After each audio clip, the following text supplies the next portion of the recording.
Hello everyone, welcome to my YouTube channel. तो भाई देखिए, यहाँ पर आपके पास ये ऑब्जेक्टिव है और कुछ ऑब्जेक्टिव ले गए थे जो कि लाइव क्लास में मैंने नहीं करवाए हैं। देखिए यहाँ पर हमारे पास ये ऑब्जेक्टिव नंबर 6 है, जिसके अंदर लिखा है which of the given values of x and y make the following pair of matrices equal. यानी इन दोनों मैट्रिसेस को इक्वल बनाने के लिए x और y की वैल्यू क्या होना चाहिए। तो गाइस हमें यहाँ पर इन दोनों को इक्वल रखना पड़ेगा और इसके इक्वल हमें इसको लेना पड़ेगा और देखना पड़ेगा ऑप्शन कौन सा आ रहा है। तो देखिए यहाँ पर मैं 3x + 7 = 0 रख रहा हूँ। तो यहाँ पर 3x और +7 = 0। यहाँ पर इस 7 को मैं इधर लेकर जाऊंगा तो गाइस ये माइनस का हो जाएगा और x = -7/3 आ जाएगा। तो एक तो x की वैल्यू आ गई। अब इसी तरीके से 5 यहाँ पर 5 = y-2 है ना बेटा। y-2 को 5 के इक्वल टू में रख दो तो y = 5 और इसको उधर लेके गए नालायक को, तो ये हो गया क्या, 5 और 2 मिलके हो गए 7। तो यहाँ पर आपके पास एक वैल्यू आ रही है। तो हमारे पास देखिए ऑप्शन में यहाँ पर शायद आपको नहीं मिलेगी, -7/3 आपको कहीं भी नहीं मिल रहा है। तो एक तो बात ये हो गई। अब बेटा बाबू ध्यान से देखना, इसको और इसको भी इक्वल रखना है। तो y + 1 कितना हो जाएगा, 8 हो जाएगा। पहले वाले की शादी पहले वाले से करवा दो तो हमारे पास y + 1 = 8 हो जाएगा और 8 इस नालायक को इधर पहुंचाओ तो यहाँ पर 7 हो गया। अब बाबू बहुत ध्यान से देखना, इसको भी इसके इक्वल रखना चाहिए। y की वैल्यू 7 आ रही है तो यहाँ पर x की वैल्यू -7/3 आ रही है, तो इससे भी -7/3 आना चाहिए बाबू। तो यहाँ पर देखो 2 - 3x और = इसकी शादी इससे होगी तो यहाँ पर इसकी मंगनी कर दो बेटा। तो यहाँ पर देखो बाबू माइनस में 3x, इसको उधर लेकर जाएंगे तो 4 - 2 -3x, 4 में से 2 गए तो 2 बचे। तो बाबू यहाँ पर देखो माइनस में 3 यानी कि x की वैल्यू -2/3 आ रही है। तो हम यहाँ पर we can say that we can not find x and y, value of x and y, मतलब ये क्या हो गया, नॉट पॉसिबल टू फाइंड, क्योंकि यहाँ पर x की वैल्यू -2/3 आ रही है, यहाँ पर x की वैल्यू -7/3 आ रही है। बेटा यहाँ पर दोनों की x की वैल्यू सेम आना थी, जैसे y की वैल्यू सेम आ रही है ऐसे x की वैल्यू सेम आना थी। तो आई होप आप लोग समझ गए होंगे। और बेटा आप लोग बता देना कि मैं वीडियो अपलोड करूं या नहीं करूं। अगर आप चाहो तो मैं सभी चैप्टर की वीडियो अपलोड करूंगा और साथ में लाइव क्लास में आपके जो भी डाउट होंगे वो मैं आपके लाइव क्लास में सॉल्व करवा दूंगा। ठीक है गाइस। तो स्टूडेंट क्वेश्चन नंबर 7 आप यहाँ पर देख पा रहे होंगे। ये क्वेश्चन नंबर 7 है। 3 कोटि के ऐसे अवयवों की संख्या होगी जिनकी प्रत्येक प्रविष्टि 0 या 1 हो, यानी कि उसके अंदर या तो 0 होना चाहिए या 1 होना चाहिए। एंट्री कराना है हमें। The number of possible matrices of order 3 and 3 with each entry 0 और 1। बेटा ये क्वेश्चन 2020 में आया था, वेरी मोस्ट इंपोर्टेंट है। और देखो आंसर रटना बहुत आसान है, इसका option number D is the correct answer है, बट यहाँ पर इसको समझना जरूरी है। तो देखिए सबसे पहले हम यहाँ पर ये देखेंगे, यहाँ पर 3 × 3 यानी कि यहाँ पर जो इसका ऑर्डर है वो 3 and 3 का है और नंबर ऑफ एलिमेंट यहाँ पर कितने हो जाएंगे, तो नंबर ऑफ एलिमेंट जिसको बोलते हैं अवयवों की संख्या बाबू। तो यहाँ पर बहुत ध्यान से देखना, अवयवों की संख्या तो टोटल यहाँ पर हो जाएगा 3 × 3 टोटल हो गया कितना, 9 हो गया। अब देखो एंट्री किस किस की कराना है, तो यहाँ पर आपके पास 0 और 1 यानी कितने एलिमेंट है हमारे पास बाबू, 2 एलिमेंट है जिसकी हमें एंट्री कराना है। तो यहाँ पर आपके पास ये टोटल हो जाएगा 2, हमारे पास कितने एलिमेंट है 2 और इसकी पावर कर दो कितना, 9। तो हमारे पास 2 की पावर 9 होता है कितना बेटा, 512 होता है। अब इसको बात को समझिएगा, अगर यहाँ पर मैं 2 and 2 कर दूं ऑर्डर तो यहाँ पर हमारे पास हो जाएगा कितना, 4। कितने हमारे पास कितने एलिमेंट होंगे, 4 एलिमेंट होंगे मैट्रिसेस में। तो हमारे पास जब 4 एलिमेंट होंगे और सपोज करो मुझे 0 और 1 की एंट्री कराना है तो यहाँ पर 2 की पावर 4 हो जाएगा बेटा, 2 की पावर 4। ये अलग रफली मैं समझा रहा हूँ, ठीक है ना, ये तो मैंने समझा दिया। तो 2 की पावर 4 को आप यदि फाइंड करते हो तो वो आपके पास आएगा कितना, 16 आएगा। तो यहाँ पर हमारे पास नंबर ऑफ पॉसिबल मैट्रिसेस कितना आ जाएगा, 16 आ जाएगा। ओके गाइस यदि वीडियो को अच्छी लगती तो लाइक जरूर कर दिया करो यार, और नहीं तो चैनल को सब्सक्राइब कर लो। लाइव क्लास शाम को 8 से 9 चलती है। सभी बच्चों से हाथ जोड़ के निवेदन करता हूं बेटा लाइव क्लास को अटेंड करो, बेहतरीन स्कोर पाओगे और अपने पुराने साथियों को, जो भी अपने अपने दोस्त हैं, उन सबको शेयर कर दिया करो। ठीक है ना। नेक्स्ट क्वेश्चन करते हैं अपन। बेटा क्वेश्चन नंबर यहाँ पर आपके पास जो 2 मार्क्स 4 मार्क्स 5 मार्क्स के जो क्वेश्चन है और इसका क्वेश्चन नंबर फर्स्ट है। बहुत ध्यान से आप लोग देखिएगा बेटा, इसके जैसे बहुत सारे क्वेश्चन आपको बनाना बता दूंगा, आप लोग सीख जाओगे। बहुत इजी क्वेश्चन है। इसमें लिखा है किसी अवयव में 8 अवयव हैं तो इसकी संभव कोटियां क्या हो सकती हैं। If a matrices has 8 elements तो what are the possible order it can. तो इसके कितने पॉसिबल ऑर्डर हो सकते हैं। देखिए सबसे पहले बहुत सिंपल है यार, बहुत simple, number of possible order यहाँ पर लिख लो, नंबर ऑफ पॉसिबल ऑर्डर। तो कितने पॉसिबल ऑर्डर हो सकते हैं इसके। तो गाइस बहुत ध्यान से आप लोग देखिएगा। सबसे पहले बताओ 8 हमारे पास 1 की टेबल में क्या 8 आता है। अबे 1 की टेबल भी होती है बेटा, 1 की टेबल भी होती है बाबू, 1 8 जा 8 होते हैं। तो एक तो पॉसिबल ऑर्डर ये हो गया बाबू। दूसरा पॉसिबल ऑर्डर 2 की टेबल में भी 8 आता है तो 2 4 जा 8 हो गया। 3 की टेबल में 8 नहीं आता, 4 की टेबल में 8 आता है बाबू, तो 4 2 जा 8 हो गया। उसके बाद हमें आगे बढ़ना है और आगे हम देखेंगे क्या 5 की टेबल में हमारे पास 8 आता, नहीं आता बाबू, नहीं आता। 6 की टेबल में 8 नहीं आता, लेकिन हाँ बाबू जब से 8 की टेबल आती है तो 8 1 जा 8 आता है। तो बाबू यहाँ पर आप देख सकते हो नंबर ऑफ पॉसिबल ऑर्डर हमारे पास 1 and 8, 2 and 4 और 4 and 2 and 8 and 1। तो ये हमारे पास क्या है, उस मैट्रिसेस का ऑर्डर आ गए। हमारे पास नंबर ऑफ पॉसिबल ऑर्डर हम यहाँ पर लिख सकते हैं कि कितने होंगे बेटा, 4 होंगे, ठीक है ना। तो ये बिल्कुल परफेक्ट आंसर है, नंबर ऑफ पॉसिबल ऑर्डर, जिसको हिंदी में बोलते हैं संभव कोटियां। तो बेटा आप लोगों को उम्मीद करते हैं समझ में आ गया होगा। मैं आप लोगों की बिल्कुल मदद करूंगा बेटा अंत तक। मैं भी आप लोगों से एक ही रिक्वेस्ट करना चाहता हूं कि अपने पुराने दोस्तों में जो 11th क्लास के अंदर जूनियर, उनको ये वीडियो जरूर शेयर करें। तो स्टूडेंट क्वेश्चन नंबर जो सेकंड है आपके पास, बहुत इजी क्वेश्चन है, हलवा क्वेश्चन है। देखिएगा आप लोग बहुत ध्यान से। कंस्ट्रक्ट अ मैट्रिक्स और उसका ऑर्डर है 3 and 2 का। इसका मतलब आप लोगों को पता होगा, इसका मतलब रो होता है और इसका मतलब कॉलम होता है। और फिर whose element a i j, एक एलिमेंट दिया है, पूरी बात को ध्यान से सुनना बेटा। a i j is equal to 1/2 और मॉड के अंदर i - 3j दिया है, बहुत ध्यान से सुनना बेटा। सबसे पहले यहाँ पर लेट कर दो, शुरुआत यहीं से होगी बेटा। यहाँ पर आपको ऐसा मैट्रिक्स ड्रॉ करना है जिसके अंदर 3 रो हो और 2 कॉलम हो। तो बेटा 3 रो और 2 कॉलम। तो देखो यहाँ पर 3 रो मैं यहाँ पर बना रहा हूँ आपके पास, ये मैं 3 रो बना रहा हूँ। 1 11 बोलते हैं इसे 8 12 बोलते हैं, इसे 8 13 बोलते हैं, ठीक है ना। और यहाँ पर अपने पास बेटा इसके अंदर क्या है कि अपन को 3 रो बनाना है। तो स्टूडेंट देखिए यहाँ पर ये क्वेश्चन नंबर हमारे पास सेकंड है, बहुत इजी क्वेश्चन है, बहुत शानदार तरीके से आप लोग इसको करोगे, बट वीडियो को पूरा देखिएगा बाबू। देखो यहाँ पर आपको कंस्ट्रक्ट करना है एक मैट्रिक्स 3 and 2 का, यानी जिसका ऑर्डर होना चाहिए 3 and 2, यानी कि हमारे पास जो मैट्रिक्स है उसके अंदर 3 रो होना चाहिए और 2 कॉलम होना चाहिए। तो बाबू देखो A11 और A12, ठीक है ना, ये 2 कॉलम हो गए। फिर A21 और A22, ठीक है ना, A31 और A32। तो बाबू इसका मतलब हो गया, यहाँ पर इसका मतलब हो गया फर्स्ट रो, इस 11 का मतलब होता है बाबू फर्स्ट रो फर्स्ट कॉलम। तो फर्स्ट रो फर्स्ट कॉलम, फिर फर्स्ट रो सेकंड कॉलम। तो हमारे पास C1 और C2 हो गए।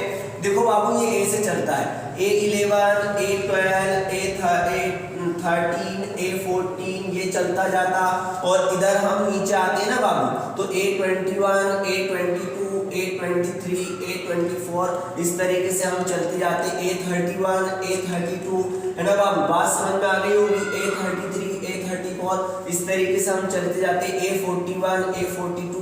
तो बाबू इस तरीके से हम चलते जाते। तो ये हमारे पास मैट्रिक्स ड्रॉ करना थी 3 and 2 का। तो मेरे पास इसके अंदर देख सकते हो R1 R2 और R3 हो गए। अब बेटा इसको हमें इस एलिमेंट के अकॉर्डिंग हमें यहाँ पर सबकी वैल्यू निकालना है। सबसे पहले हमें A11 की वैल्यू निकालना है। तो चलिए अपन यहाँ पर A11 की वैल्यू निकालते हैं। बाबू सबसे पहले आपको यहाँ पर दिया है Aij, इसके नक्शे कदम पे चलना है, Aij और 1/2, और फिर हमें यहाँ पर दिया है I - 3j। तो बाबू बहुत ध्यान से देखना यहाँ पर। सबसे पहले मैं निकालूंगा A11। तो A11 में यहाँ पर आपको पता है कि यहाँ पर I का मतलब क्या हो गया बाबू, ये हमारे पास I मतलब यहाँ पर 1 है, और जो रो ठीक है ना। उसके बाद ये जे की वैल्यू क्या है 1 है, तो आई की वैल्यू यहाँ पर 1 हो गई और जे की वैल्यू यहाँ पर क्या हो गई 1 हो गई। तो बाबू आई की जगह पर 1 रख दो, सिंपल है, और जे की जगह पर 1 रख दो। तो हमारे पास यहाँ पर A11 की वैल्यू यहाँ पर निकल के आ गई बाबू। यहाँ पर 1/2 सबके साथ चल रहा है और 1 - 3 हो गया बाबू। तो यहाँ पर देखो A11 = 1/2 और 3 में से 1 गए तो माइनस का 2 बच रहा है बेटा, मोड लगा हुआ है, इसलिए यहाँ पर -2 को बाहर निकालेंगे तो पॉजिटिव निकलेगा और 2 × 2, तो यहाँ पर A11 की वैल्यू मेरे पास क्या आ गई बाबू, यहाँ पर 1 आ गई। अब ऐसे ही आपको सारे एलिमेंट की वैल्यू निकालना है, मैं आपको यहाँ पर निकाल कर बता रहा हूँ बाबू एक एक की। अब हमें निकालना है क्या A12, तो बाबू यहाँ पर हमारे पास जो फॉर्मेट रहेगा वो फॉर्मेट यही रहेगा, ठीक है ना। यहाँ पर आई की वैल्यू शुरू वाला जो 1 है ना वो हमारे पास आई कहलाएगा और सेकंड वाला जो है ना ये हमारे पास जे कहलाएगा। तो जे की वैल्यू हमारे पास यहाँ पर 2 आ गई। अब देखो आई, तो आई की जगह पर यहाँ पर क्या आ जाएगा 1, फिर 3 और 3 × जे की जगह पर बाबू देखो क्या आ जाएगा, जे की जगह पर यहाँ पर 2 है और ये मोड लगा दो यहाँ पर, तो 1/2 1 - 2 3 = 6, तो 6 में से 1 गए तो यहाँ पर कितने बच रहे हैं बाबू, हमारे पास यहाँ पर बच रहा है बाबू ये हो जाएगा 12 और 6 में से 1 गए तो माइनस का 5 बच रहा है। तो यहाँ पर आपके पास ये हो जाएगा A12 = मोड में से बाहर निकालेंगे तो 5/2 हो जाएगा। ओके गाइस, उम्मीद करता हूँ आपको ये सब कुछ समझ में आ गया होगा। और सबसे लास्ट में आपको इसका आंसर लिखना है, तो A11 की वैल्यू हम यहाँ पर अब डायरेक्टली लिख रहा है क्योंकि हमारे पास जगह नहीं बाकी ना, तो यहाँ पर मैं 1 लिख रहा हूँ। A12 यहाँ पर आ रहा है मेरे पास 5/2। अब ऐसे ही मुझे A21 निकालना है बाबू, तो मैं A21 यहाँ पर निकाल कर आपको बताता हूँ, ठीक है ना। बहुत प्यार से अपन इसको समझेंगे और अगर यदि आप लोगों को समझ में आ गया तो बेटा आगे के जो क्वेश्चन है वो सारे ऐसे आपको करना है ना, अच्छे से करिए ध्यान से बाबू। तो देखिए A21 है ना, अब यहाँ पर 1/2, इसमें जो 2 आ रहा है ना पहले वो आई की वैल्यू है और जो लास्ट में लिखा है ना वो जे की वैल्यू 1 है। तो आई की वैल्यू हमारे पास में तो 2 रख दो बाबू और 3 × जे की वैल्यू यहाँ पर 1 है, तो यहाँ पर 1 रख दो। मैंने यहाँ पर आपको बता दिया जे की वैल्यू 1 है और यहाँ पर बाबू A21 निकालना है बाबू, तो यहाँ पर हो जाएगा 1/2 और 2 - 3 और 1/2 3 में से 2 गए तो -1 बचा बाबू और उसके बाद -1 मोड में से जब भी बाहर निकालते हैं ना तो प्लस हो जाता है बाबू, तो ये 1/2 आ गया। तो सिंपल सी A21 की वैल्यू मेरे पास आ गई है। एंड देखिए अब यहाँ पर ध्यान से आगे आगे होता है क्या, A22 की वैल्यू भी निकालना है बाबू, तो A22 की वैल्यू निकालेंगे 1/2। अब यहाँ पर बाबू ये आई की वैल्यू और ये जे की वैल्यू, तो आई की वैल्यू भी 2 है तो बिल्कुल यहाँ पर आप 2 रख दीजिए। फिर 3 × इन दोनों के बीच में क्या रिलेशन, ये रिश्ता क्या कहलाता है, तो ये रिश्ता × का कहलाता है बाबू। और यहाँ पर जे की जगह पर 2 आ जाएगा तो 1/2 और 2 - 2 3 = 6, तो बाबू यहाँ पर जो हमारे पास आ रही है वैल्यू A22 की आ रही है और यहाँ पर 1/2 है और 6 में से 2 जाएंगे माइनस के 4 बचेंगे बाबू, तो यहाँ पर 1/2 और मोड में से -4 निकालोगे तो हमारे पास +4 हो जाएगा, 2 × 2 = 4, तो हमारे पास A22 की वैल्यू 2 आ गई। अब मैं यहाँ पर A21 की वैल्यू लिख रहा हूँ, A21 की वैल्यू 1/2 आ रही है और A22 की वैल्यू बाबू देखो कितनी आ रही है, 2 आ रही है। ओके गाइस, अब A31 निकालना है बाबू, तो यहाँ पर देखिए वेरी सिंपल है, इसको भी आप बहुत ध्यान से समझेंगे और मेरे हिसाब से तो समझदार के लिए इशारा काफी होता है और आप लोग समझ गए होंगे, है ना। तो यहाँ पर देखिए A31 निकालना है बाबू, तो यहाँ पर 1/2 और अब तो आप समझ गए होंगे ये आई की वैल्यू और ये हमारे पास जे की वैल्यू है, तो यहाँ पर आई की जगह पर कितना हो जाएगा बाबू 3 और 3 × जे की जगह पर क्या आ जाएगा बाबू 1 आ जाएगा। तो हमारे पास यहाँ पर जो आ रहा है A31 = बाबू यहाँ पर आ जाएगा 1/2 और 3 - 3, तो आप देख सकते हैं यहाँ पर ये पूरा 0 हो गया है और यहाँ पर ये भी पूरा 0 हो जाएगा, तो A31 हमारे पास क्या आ गया 0 आ गया, ठीक है ना। अब A32 यहाँ पर हम निकाल लेते हैं, A32 तो A32 निकाल लो बेटा जरा जल्दी से। यहाँ पर ये I की वैल्यू है और ये J की वैल्यू है, तो I की वैल्यू कितनी है बाबू 3 की 3 रख दो यहाँ पर, और 3 इंटू यहाँ पर आपके पास कितना रखोगे अब आप, यहाँ पर आपके पास जो J की वैल्यू वो कितनी 2 है, तो यहाँ पर आप 2 रख दो, तो 1/2 और 3 और 2 3 या 6, तो यहाँ पर बाबू A32 की वैल्यू देखो क्या आ रही है, 3 में से 6 घटाओ यानी कि 1/2 माइनस का 3 बचेगा, और माइनस का 3 को मोड से बाहर निकालोगे तो यहाँ पर 3/2 हो जाएगा। तो भैया यहाँ पर इसकी वैल्यू आ गई 3/2, और यही हमारे पास आंसर है। ये 3 and 2 के कंस्ट्रक्ट मैट्रिक्स कर ली। अब आप है ना सारे सभी आगे के जो भी क्वेश्चन है वो आप कर लीजिएगा। Thank you so much, bye bye. Hello student, तो यहाँ पर हमारे पास ये क्वेश्चन नंबर 3 है, और थर्ड क्वेश्चन बहुत इजी क्वेश्चन है बेटा, सिंपल। इसके अंदर हमें करना क्या है, ये ABCD की वैल्यू फाइंड करनी है। तो गाइस यहाँ पर देखिएगा, यहाँ पर हमें ओनली लिखना है by comparing of both side. तो बेटा यहाँ पर आप दोनों साइड की कंपेयरिंग कर दो। यहाँ पर बहुत ध्यान से देखिएगा, इसको पहले वाले की शादी पहले वाले से करवा लो, यानी 2A + B = हमारे पास हो जाएगा 4। ओके गाइस, इसको इक्वेशन फर्स्ट टर्म ले दीजिए। फिर सेकंड वाले की शादी सेकंड वाले से करवा दो, यानी A - 2B = हमारे पास -3 हो जाएगा, और ये हमारे पास इक्वेशन सेकंड। ओके गाइस, अब 5C - जो D है ना, 5C - D इसके इक्वल टू रख दो क्या 11, ये इक्वेशन हो गई हमारे पास थर्ड। और 4C + 3D = यहाँ पर आप रख दीजिए 24, ये इक्वेशन हो गई हमारे पास फोर्थ। गाइस यहाँ पर हमें देखना होता है कि सबसे सेम वाले कौन से एलिमेंट है, सबसे ज्यादा हमें देखना है सेम। जैसे कि हमारे पास ये A और B, ये भी A और B है ना, AB और ये भी AB, यहाँ भी A और B वाले एलिमेंट है। तो हम ऑन सॉल्विंग यहाँ पर लिखेंगे on solving equation first and second, क्योंकि क्या है कि यहाँ पर एक एलिमिनेट हो जाएगा ना बाबू। तो यहाँ पर हमारे पास 2A + B = कितना है 4 है। उसके बाद बाबू इधर देखो -B = -3 है। तो बाबू बहुत सिंपल क्वेश्चन है यार, बहुत सिंपल क्वेश्चन है। सिर्फ आपको यहाँ पर लिख देना है ऑन एलिमिनेशन मेथड। बट यहाँ पर क्या है कि इसको सेम है, तो डायरेक्ट यहाँ पर लिख दो 8 करने पर, ये इससे कैंसिल हो गया। 1A और 2A मिलके हो गए 3A, और 4 में से 3 जाएगा, तो यहाँ पर प्लस का 1 बच रहा है, क्योंकि प्लस का यहाँ पर 4 है। तो A = 1/3 आ गया। सिंपल गाइस, हमारे पास A की वैल्यू आ गई है। अब यहाँ पर A की वैल्यू को इक्वेशन फर्स्ट में रख दो, है ना, तो हमारे पास B की वैल्यू आ जाएगी on putting the value of A in equation first. तो फर्स्ट इक्वेशन हमारे पास बाबू 2A + B = कितना है बाबू 4 है। तो यहाँ पर हमारे पास A की वैल्यू कितनी है, 2 × A की वैल्यू 1/3A + B = 4 हो जाएगा। तो गाइस हमारे पास यहाँ पर कितना आ रहा है, 2 × 1 = 2, यानी कि हो गया 2/3।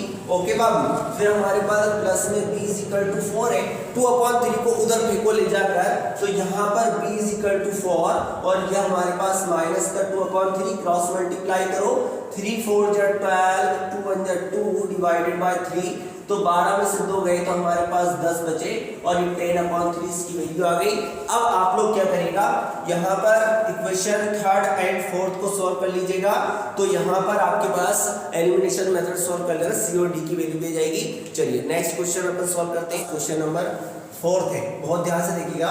Construct a matrix order 2 and 2, यानी हमारे पास 2 रोज हो और 2 कॉलम हो, एंड यहाँ पर A = IJ दिया, इससे हमें कोई मतलब नहीं, ध्यान से देखना आप लोग, सिर्फ हमें इससे मतलब होता है। यहाँ पर आप सबसे पहले लेट कर दीजिए, 3 क्वेश्चन है बेटा, 3 क्वेश्चन, इसमें से मैं आपको एक करवा रहा हूँ, बाकी आपके पास 2 होमवर्क में रहेंगे, आपको खुद सॉल्व करना है। तो गाइस यहाँ पर ध्यान से देखिएगा, यहाँ पर आपको 2 and 2 का आपको एक मैट्रिक्स ड्रॉ करना है, A11 A12, तो यहाँ पर C1 हो गया, C2 हो गया, और यहाँ पर 21 आएगा, और यहाँ पर 22 आएगा। तो यहाँ पर मेरे पास 2 and 2 का एक मैट्रिक्स मैंने लेट कर लिया है। अब यहाँ पर A11 की, A12 की, A21 और A22 की वैल्यू निकालना है। और यहाँ पर बाबू मुझे गिवन है कि जो यहाँ पर एलिमेंट दिया है ना, यहाँ पर जो एलिमेंट AIJ दिया है, इसके बीच में मेरे पास रिलेशन है कि I प्लस J अपॉन 2 का यहाँ पर सिर्फ इसी का होल स्क्वायर है ऊपर वाले का। एक मिनट और कंफर्म कर लेते हैं जी। तो सिर्फ आपके पास I प्लस J का ही हमें स्क्वायर करना है गाइस। तो सबसे पहले अपन को यहाँ पर निकालना है 11, ठीक है ना बाबू, 11 की वैल्यू निकालना है। इसमें शुरू वाले को हम बोलते हैं I और दूसरे वाले को हम बोलते हैं J, यानी I की वैल्यू 1 और J की वैल्यू भी यहाँ पर 1 है। तो यहाँ पर आप सिंपल 1 और J की जगह पे 1 रख दो, इसका स्क्वायर करो डिवाइडेड बाय 2। तो 1 और 1 हमारे पास हो गया 2 का स्क्वायर डिवाइडेड बाय 2। तो बाबू ये हो गया 4/2 और 2 2 जा 4। तो A11 की वैल्यू मेरे पास 2 आ गई बाबू। उसके बाद हमें क्या करना है, A12 की वैल्यू निकालना है। ओके बाबू, A12 की वैल्यू निकालना है। तो यहाँ पर ये हो गया हमारे पास I की जगह पर 1 और J की जगह पर 2 और रिलेशन क्या दिया है I प्लस J, यानी कि 1 प्लस J की जगह पर मेरे पास 2 है बाबू। तो 2 का स्क्वायर हो जाएगा डिवाइडेड बाय 2 और 2 और 1 मिलके हो गए 3 और 3 का स्क्वायर डिवाइडेड बाय 2, यानी कि 9/2 यहाँ पर आ गया। ओके गाइस, अब हमें निकालना है 21। तो 21 की वैल्यू हमें निकालना है। तो यहाँ पर हम लिखेंगे ये I की जगह पर है बाबू और ये J की जगह पर है। ओके, तो यहाँ पर रिलेशन क्या I प्लस J, यानी दोनों को जोड़ दो। तो मैंने 2 + 1 कर दिया और इसका होल स्क्वायर कर दिया। यहाँ पर लिखा हुआ था बाबू डिवाइडेड बाय 2, 2 और 1 3 हो गए, 3 का स्क्वायर 9 होता है डिवाइडेड बाय 2। तो 9/2 आ रहा है। ओके गाइस, उसके बाद यहाँ पर 22 निकालना है, ठीक है ना। तो यहाँ पर हम इसको लिखेंगे I प्लस J, यानी I और ये J दोनों को जोड़ दो। 2 + 2 का होल स्क्वायर डिवाइडेड बाय 2, 2 2 4, 4 का स्क्वायर 16 होता है डिवाइडेड बाय 2 और 2 8 16। तो नाउ हमारे पास जो मैट्रिक्स आ रही है ना बाबू, हमारे पास मैट्रिक्स आ गई है और मैट्रिक्स आप देख सकते हैं। A11 की वैल्यू हमारे पास क्या है, यू कैन सी हियर 2 है और A12 की वैल्यू क्या है, तो A12 की वैल्यू 9/2 है। उसके बाद हमारे पास A21, तो A21 9/2 है। फिर हमारे पास A22, तो A22 8 है बाबू। तो ये हमारा आंसर आ गया। तो बाकी जो सेकंड और थर्ड ये आपको सॉल्व करना है। तो गाइस ये हमारे पास क्वेश्चन नंबर 5 है, right the definition of column matrix. Very easy है। कॉलम मैट्रिक्स मतलब if a matrix contains only one column, contain only one column, यानी कि यहाँ पर आप लिख सकते हो if a matrix, यहाँ पर आप लिख दीजिए if a matrix contains only one column, जिसके अंदर केवल एक ही कॉलम हो, one column, it is called, इसे ही हम क्या बोलते हैं, it is called column matrix बोलते हैं, ठीक है ना बेटा। तो यहाँ पर देखो भाई ऐसा है कि यहाँ पर कॉलम मैट्रिक्स है, या आपसे कॉलम मैट्रिक्स के बारे में पूछा, कहा गया है ये कॉलम मैट्रिक्स के बारे में पूछा, हो सकता है आपसे रो मैट्रिक्स का बोलते हैं। तो अगर रो मैट्रिक्स का बोलते हैं तो आप लिख दीजिएगा if a matrix contains only one row it is called row matrix, ठीक है ना। अब यहाँ पर जो बात कही इन्होंने कॉलम मैट्रिक्स की, इसको हिंदी में हम लिखेंगे कि वे आव्यूह जिसमें केवल एक ही स्तंभ हो उसे हम स्तंभ आव्यूह कहते हैं। और बेटा उसकी जो कोटि होती है एंड इट्स ऑर्डर, इसका जो ऑर्डर होता है बेटा यह हमेशा यहाँ पर आप देख रहे हैं। यदि मैं कॉलम मैट्रिक्स का एग्जांपल लिखूंगा तो मेरे पास ऐसा होगा 1 2 3 4। तो यहाँ पर हमारे पास 1 2, ये रो 1 रो 2 और रो 3 रो 4। तो यहाँ पर बेटा 4 रो हो गए और कॉलम एक ही है, कॉलम एक ही है बेटा। ये यहाँ पर सेम रहेगा, यानी कि इसका जो ऑर्डर होगा ना वो हमारे पास एम और एंड 1 रहेगा, ये हमेशा सेम रहेगा। ओके गाइस, तो चलिए वीडियो को ज़्यादा से ज़्यादा घुमा दो पूरे मध्य प्रदेश के अंदर। Thank you so much. Bye.